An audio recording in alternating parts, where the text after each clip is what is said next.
Salut à tous et bienvenue sur AliExpress. Alors 1 an après avoir testé le Osotec Hot Waves, la marque nous revient avec un aspirateur balai plus mature, notamment au niveau de la brosse en contact avec le sol, mais aussi d'autres fonctionnalités qui vont vous permettre d'aller nettoyer jusque sous les lits. Bienvenue sur AliExpress pour le test du Osotec H200. Il est plus mûr, ça se ressent à plus d'un niveau, que ce soit les plastiques, l'exécution, l'assemblage de l'aspirateur, les réservoirs, leur capacité. Le balai est vraiment très sympa, notamment en matière de design. On sent qu'il y a eu des efforts depuis la dernière fois. Et je vous propose de passer directement au plat de résistance. Je vais vous montrer une des fonctions qui rendent unique ce Osotec Hot Waves H2, la capacité de se mettre totalement à plat. Un système qui signifie tout simplement que l'aspirateur pourra aller sous tous les meubles ayant une garde au sol de plus de 11 cm. Et 7 cm concernant la tête elle-même. C'est tout simplement le seul sur le marché à proposer cette fonction. Après l'avoir encensé sur un élément, il est temps maintenant de lui taper sur les doigts. Vous avez ici le dock de chargement qui permet de placer le balai en station verticale pendant qu'il se recharge, mais ne permet pas de le sécher malheureusement. Ce qui signifie que pour éviter le développement des mauvaises odeurs, vous allez devoir retirer la brosse rotative et la laisser sécher à l'air libre. C'est pas le drame du siècle évidemment, c'eût été un confort appréciable. La brosse rotative, la voilà, vous avez les roulettes pour l'accompagnement, des petites et des grosses à ce niveau-là, et surtout une brosse la plus large disponible à l'heure actuelle sur le marché. Pour la retirer, il suffit d'actionner la petite molette que vous avez ici et de tirer dessus délicatement. Faut pas croire que c'est un truc de mec, mais pour comparer les tailles, je vous ai pris la brosse d'un autre aspirateur signé Neakasa et on peut voir clairement la différence entre les deux, à ceci près que celui-là a des picots grattants que n'a pas le Osotec. Ça c'est pour la partie surface, mais ce qui attire réellement mon attention, c'est ça, la présence d'un moteur inclus directement à l'intérieur de la brosse rotative et ici d'un système d'accompagnement. Ce système est celui dont je vous parle systématiquement depuis des années lors de mes tests d'aspirateur balai. C'est le système inclus directement chez Dyson, que probablement Dyson a inventé et qui fait une grosse partie de son efficacité. J'ai hâte de voir ce que ça donne à l'intérieur d'un balai laveur de sol. Et si vous vous demandez ce qu'est ce fameux système d'accompagnement à l'intérieur de la rotative, on a tout simplement 2 rouleaux que vous allez positionner ici directement sur le moteur et sur ce système-là. La réinsertion du rouleau n'est pas particulièrement agréable, mais il faut dire que l'aspirateur est tout neuf, il faut peut-être lui laisser un peu le temps de se faire. Vous avez ici un système de raclette qui devrait venir récupérer une partie des saletés, j'espère, certains cheveux, éventuellement poils de chien, même s'il ne faut pas trop compter dessus, ça ne va pas être sa spécialité.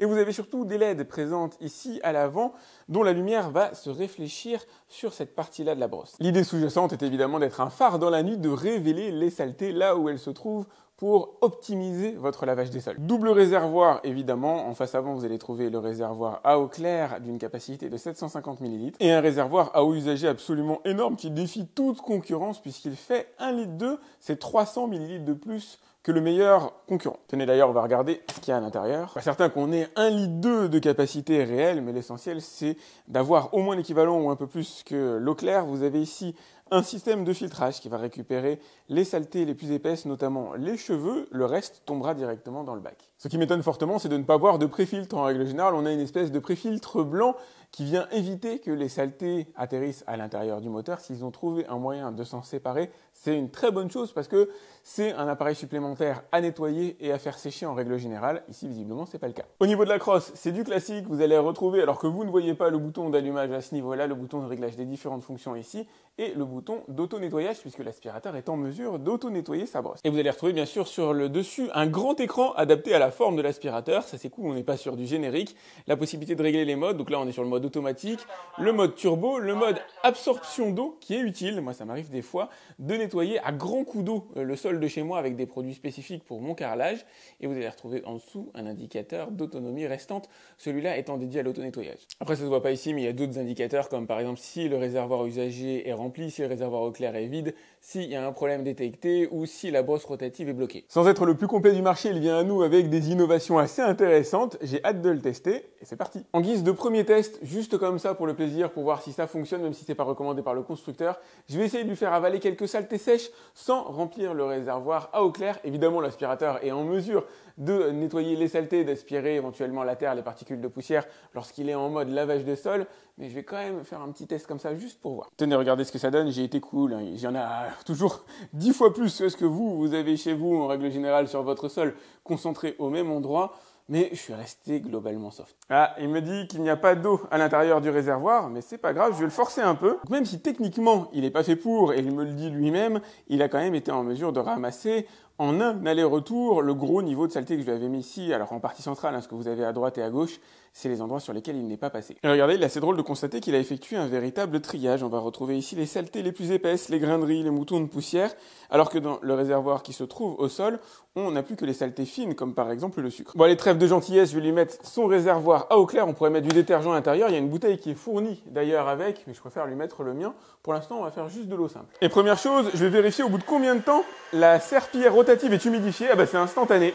Voilà, alors elle n'est pas totalement encore humidifiée, ça va prendre, allez, je dirais un grand max de 10 secondes, mais au bout de 2 secondes, vous avez déjà de l'eau qui sort. Le premier test sera cool, c'est sa capacité à ramasser, on va dire, de l'eau. Voilà, pour le coup, ce sera du coca, c'est plus visuel. Je suis malin, moi, j'ai fait le test et j'ai oublié d'appuyer sur enregistrer sur ma caméra, donc du coup, je le refais.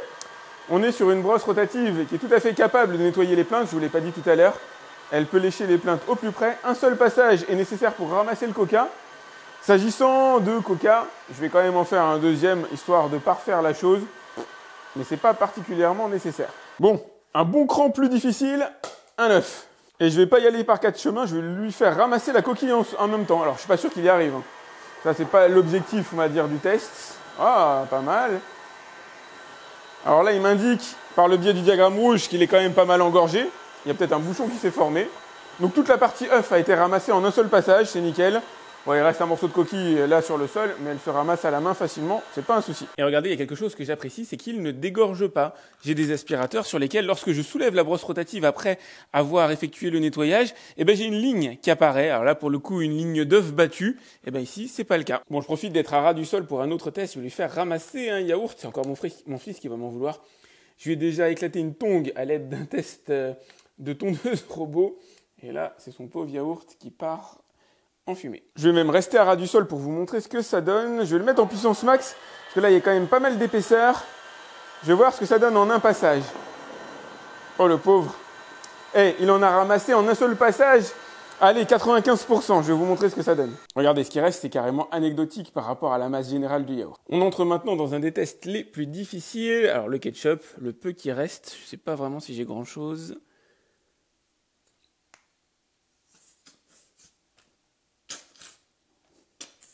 Ouais, ça va pas aller loin, on est vraiment sur la toute fin. Hop. Et le pire du pire, la sauce soja. Alors la sauce soja, ça imprègne la brosse rotative, ça nous permettra de voir de quelle manière elle se nettoie. Alors le ketchup ne m'effraie pas outre mesure.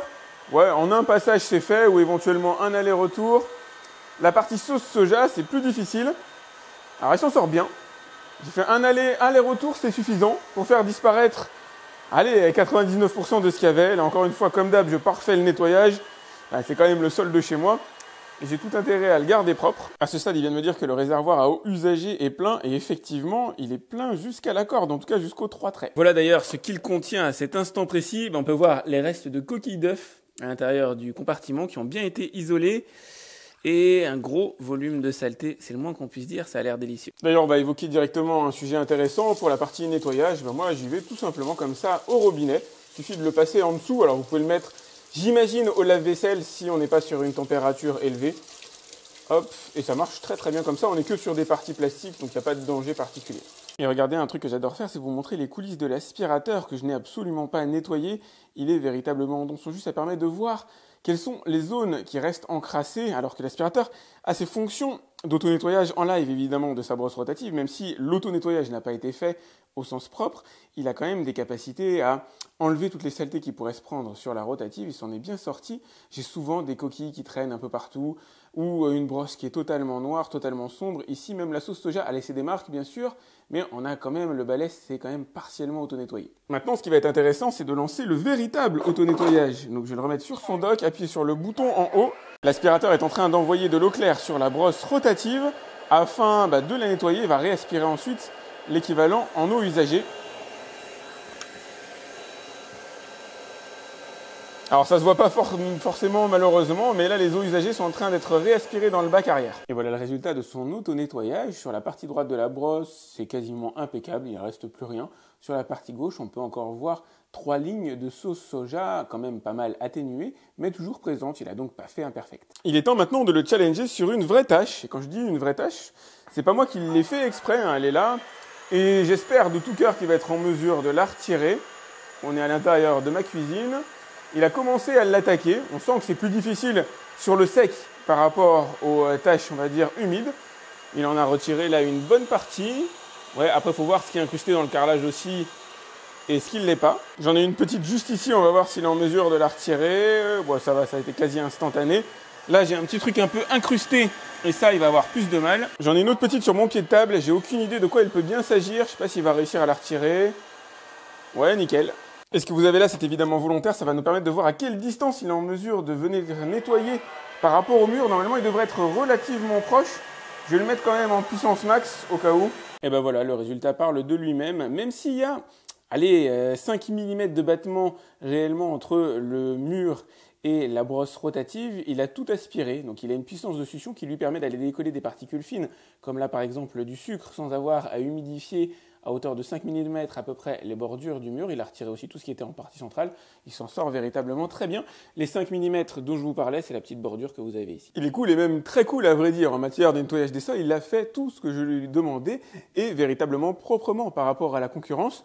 Il n'a démérité dans aucun domaine. Il est excellent. À peine s'il va ramasser peut-être moins de coquilles que le tenant du titre du marché à l'heure actuelle, mais pour le reste, il a tout délogé. À la limite, je lui aurais amélioré légèrement sa capacité d'auto-nettoyage, qui est encore perfectible. Vous avez vu, c'est pas totalement homogène. Mais pour ce qui est des capacités de nettoyage du sol, tout ce qui est humide est parti à la volée quasiment immédiatement. Il est capable de désincruster une partie des tâches. Il ne peut pas tout enlever évidemment au sol. Certaines choses lui sont bien sûr inaccessibles ou à force de longs passages, probable que la brosse rotative accrue en matière de taille et notamment de contact avec le sol améliore clairement les choses, notamment par rapport à la précédente génération. Là, on va faire un petit point sur la partie confort d'utilisation. On est donc sur un balai laveur de sol capable de rester, comme vous pouvez le voir, en station debout, ce qui n'est pas le cas sur toutes les générations d'aspirateurs balais, c'est pour ça que je vous le dis. Lorsque vous l'inclinez comme ceci, s'il est déjà allumé, il reprendra son nettoyage. Sinon, il vous suffit d'appuyer sur le bouton. L'aspirateur est entraîné vers l'avant grâce à la brosse rotative, il est donc facile à manipuler. Il a le poids essentiellement réparti sur la partie basse. On est quand même sur un aspirateur de 5,7 kg, donc pas négligeable en matière de poids. Mais comme au niveau de la crosse, ici, il n'y a aucun poids, du coup, il est facile à passer. C'est pas le roi de la maniabilité. Regardez, quand je le tourne d'un côté ou de l'autre, on n'a pas une grosse amplitude de mouvement sur la partie avant, mais c'est suffisant pour faire des allers-retours, des va-et-vient comme ça assez facilement, avec le bénéfice de la petite lumière que vous avez ici à l'avant. Lumière qui va vous permettre de visualiser même les endroits les plus difficiles d'accès, comme c'est le cas par exemple ici, éventuellement sous un lit, avec notamment la fonction qui permet à l'aspirateur de se mettre à plat, mais ne passe pas partout. Il faut des seuils de moins de 11 cm. Là, pour mon lit, malheureusement, c'est pas le cas. Je vais devoir donc me contenter de pouvoir faire les abords. Chez ma fille, les choses deviennent par contre totalement différentes. Si ce n'est les immanquables jouets qu'on peut trouver en dessous, l'aspirateur sera parfaitement en mesure de passer en dessous. Et sa chambre, en a probablement beaucoup plus besoin que la mienne. Bon allez, c'est parti pour les tests de l'autonomie. Et pour rappel, il y a 3 autonomies dans un balai laveur de sol. L'autonomie électrique, évidemment. L'autonomie du bac à eau usagé. L'autonomie du bac à eau claire. Et pour faire ce test, rien de plus facile, je vais aller nettoyer ma maison.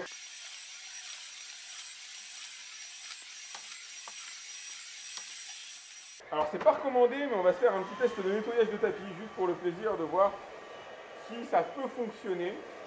Effectivement, il y a quelques saletés de surface qui vont être ramassées, pas énormément, ça va révéler un petit peu les couleurs. Il n'y a pas trop d'eau qui est dispensée dessus, ça ne devrait pas l'abîmer dès lors qu'on ne fait pas 20 000 allers-retours. Et nous voilà à l'heure de solder les comptes, c'est un très bon aspirateur balai. Et nous voilà à l'heure de solder les comptes, c'est un très bon balai laveur de sol qui a fait tout ce que je lui ai demandé. Il a été en mesure de tenir 34 minutes sur les 35 minutes annoncées directement sur le site, c'est très bien. Au niveau du réservoir à eau claire, il se vide relativement rapidement. Au bout d'environ 20 minutes, vous aurez épuisé le réservoir à eau claire. Concernant le réservoir à eau usagé, quant à lui, ne se remplit pas sur toute la longueur de la durée de vie de la batterie. Donc du coup, vous n'aurez à le vider qu'en fin de nettoyage de la maison. Vous pourrez faire un nettoyage d'une maison de 140 mètres carrés à peu près. Ça dépend aussi du volume de meubles que vous avez au sol. Moi, j'ai 120 mètres carrés avec quand même pas mal d'occupation au niveau du sol. Mais voilà une estimation de ce que vous pourrez faire en une seule fois avec cet aspirateur balai. Il est bien, il est vraiment très bien. Il s'est très bien comporté dans tous les tests.